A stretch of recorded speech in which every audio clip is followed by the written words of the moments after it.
Naniniwala ka ba na sa loob lamang ng ilang minutong maikli, isang karakter na pangalawa ang maaring magpasiklab ng emosyon sa buong episode at baguhin ang ritmo ng kabuuang kuwento? Laging ba na ang katapangan ay nangangahulugang tagumpay? At kung ang tapang na iyon ay maglalapit pa sa iyo sa panganib, pipiliin mo bang magpatuloy o titigil? Yan ang malaking tanong na dala ng FPJ's Batang Quiapo episode 680 sa pamamagitan ng karakter ni Ponggay. Isang batang babaeng pulis na may pusong masigasig at pagnanais na patunayan ang sarili.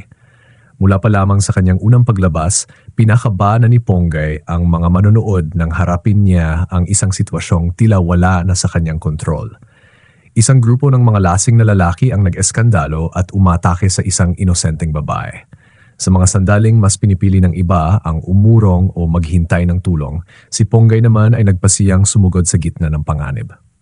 Walang kalkulasyon, walang alinlangan, tanging instinto ng isang pulis, ng isang babaeng hindi kayang tiisin ang kawalang katarungan sa kanyang harapan. Ang aksyon na iyon ang lumikha ng isang eksenang nakakahingal. Bawat suntok, bawat titig na puno ng determinasyon ni Ponggay ay naging patunay ng katapangan ng kabataan. Ang mga manonood ay humanga, ngunit hindi rin maitago ang pag-aalala. Kaya bang labanan ng isang maliit na babae ang isang grupo ng mga lalaking marahas? Dito marunong pinatindi ng direktor ang tunggalian. Hindi lamang siya nakikipaglaban sa mga nanggugulo, kundi nakikipaglaban din siya sa sariling kapalaran. Pipiliin bang iligtas ang sarili o isugal ang buhay upang protektahan ang iba? Ito ang sandali na nagbigay liwanag sa kanyang karakter at dahilan kung bakit hindi makaalis ang mga manonood sa kanilang panonood. Ngunit ang tapang at ang pagiging padalos-dalos ay pinag-iwalay lamang ng isang manipis na linya. Inilagay ng episode si Ponggay sa isang sitwasyong walang ligtas. Maari siyang maging bayani na hinahangaan, ngunit maari rin siyang maging batang pulis na isinugal ang kanyang kinabukasan dahil lamang sa isang minutong padalos. Hinila ang mga manonood sa alon ng emosyon. Nagtanong, baka naman lumalampas na si Ponggay nang pumili siyang mag-isa? Ang kakaiba sa eksenang ito ay ang pagiging makatotohanan. Walang makukulay na pagpapaganda, walang mga eksenang parang superhero. Sa halip, nakita ng manood ang isang Ponggay na puno ng kaba ngunit determinado, nanginginig ngunit hindi umatras. Ang mismong kahinaan na iyon ang mas nagpatindi sa kanyang tapang. Kung titingnan sa mas malalim na antas, ang kilos ni Ponggay sumasalamin sa walang katapusang pagdududa ng mga tagapagtaguyod ng katarungan. Kapag nasa harap ng pagpili sa pagitan ng sariling kaligtasan at ng tungkulin, alin ang tunay na tama? Hindi nagbigay ng tiyak na sagot ang episode 6 and 80, sa halip ay iniwan ang tanong na ito para pag-isipan ng manonood. 3 hook ang naitanim mula pa sa simula ng episode. Magagawa ba ni Ponggay na panindigan ang kanyang tapang sa harap ng sunod-sunod na panganib? Ang tapang bang ito ang magdadala sa kanya sa tagumpay o maghatid lamang sa kanya sa isang bagong trahedya? At kung ang linya sa pagitan ng bayani at padalos ay nagiging malabo, paano alalahanin ng mga manonood si Ponggay? Ang kwento ni Ponggay sa episode na ito ay hindi basta eksenang aksyon lang. Para itong salamin, inilalagay ang manonood sa kanyang posisyon upang magtanong, kung tayo ang nandoon, magkakaroon ba tayo ng lakas ng loob na gawin ang ganoon? O pipiliin nating manahimik, manatiling ligtas, ngunit habang buhay na pinagmumultuhan ng pagsisisi? Nagtagumpay ang episode 680 ng FPJ's Batang Quiapo nang gawing isang dramatikong buhol ang isang sandaling aksyon, parehong masiding emosyonal at puno ng mensaheng makatao. Maaring hindi pa pangunahing karakter si Ponggay, ngunit ang kanyang aksyon ay nag-ambag ng malaki upang hubugin ang ritmo at diwa ng buong episode. At ito pa lamang ang simula. Sapagkat matapos sundan ng mga manonood ang yapak ni Ponggay, unti-unti namang lumilitaw ang isang hanay ng mga bagong tunggalian na nangako magdadala ng mas matitinding eksena sa mga susunod. Kung ang unang bahagi ng episode 680 ng FPJ's Batang Quiapo ay nagpang-inig sa mga manood dahil sa tapang ni Ponggay, ang kasunod na eksena naman ay nagtulak ng emosyon sa mas mataas na antas sa pamamagitan ng dramatikong tunggalian ni na Rocky Boy at Miguelito. Hindi lamang ito simpleng personal na alitan, kundi ito rin ang punto ng pagtatagpo sa pagitan ng dangal ng isang tao at ng pampulitikang kapangyarihan ng isang pamilya.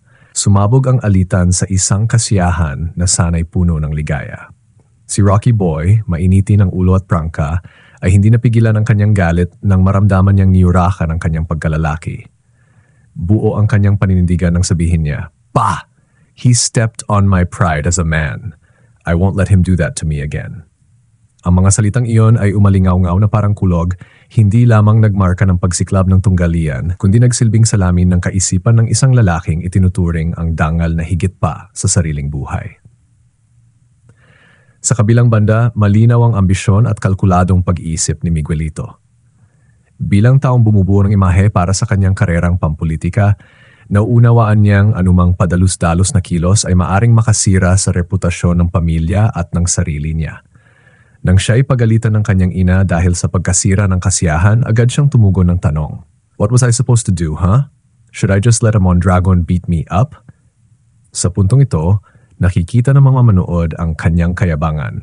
Hindi niya matatanggap ang pagkatalo, ngunit ang kanyang kayabangan ay nakatali sa kapangyarihan, hindi lamang sa instinct ng pagtatanggol sa sarili. Kapwa silang nahulog sa mahirap na sitwasyon. Kumilos si Rocky Boy batay sa emosyon, pinili ang dangal kahit pa masira ang relasyon sa pamilyang Guerreros, isang puwersang may napakalaking impluensya sa ekonomiya at politika. Samantala, nakatayo si Miguelito sa pagitan ng dalawang linya. Ang imaheng dapat niyang ingatan upang maging isang huwarang alkalde at ang ego na hindi papayag na siya'y hamakin.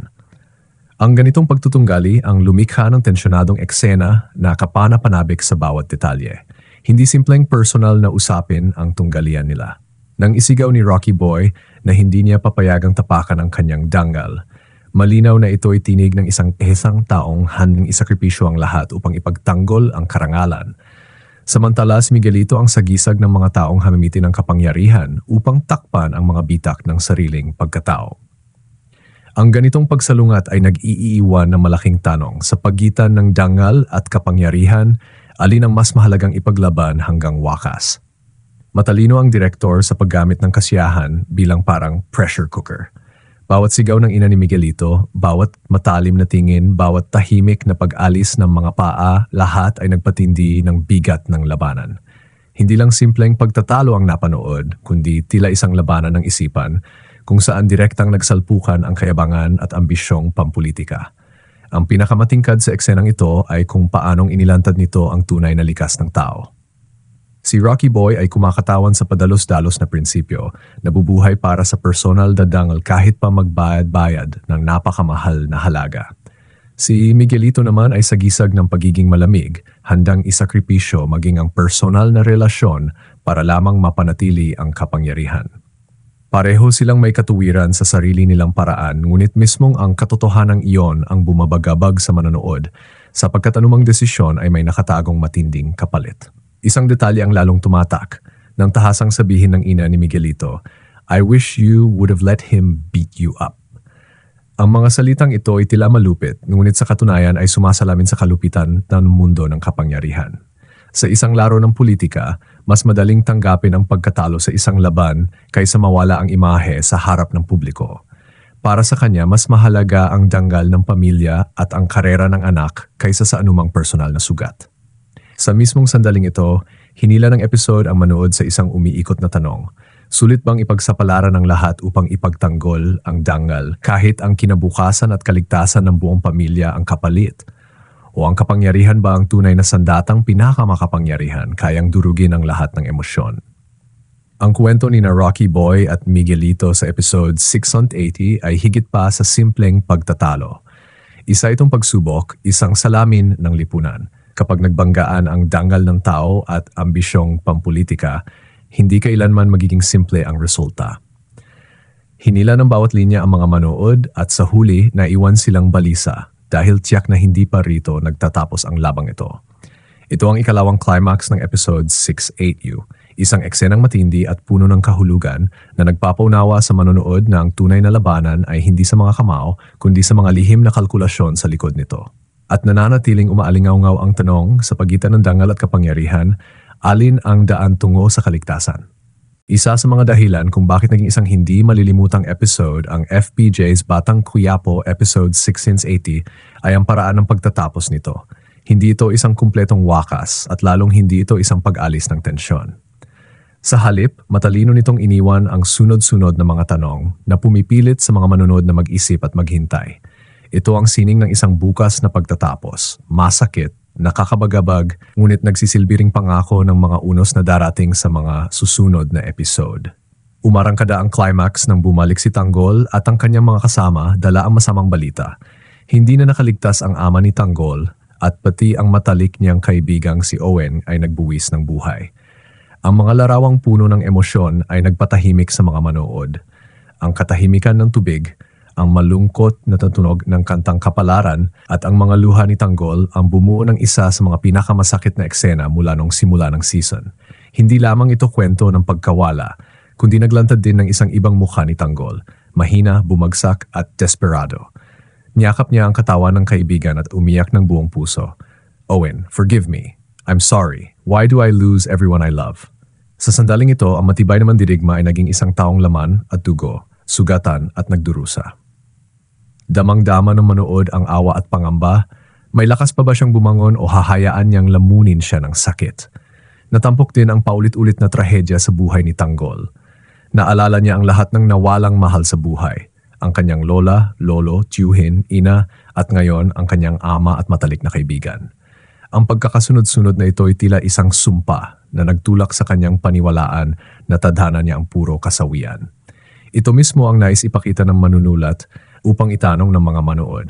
Ito ba isang aksidente o may puwersang umaaligid na sinasadya siyang itulak sa isang walang katapusang bangungot?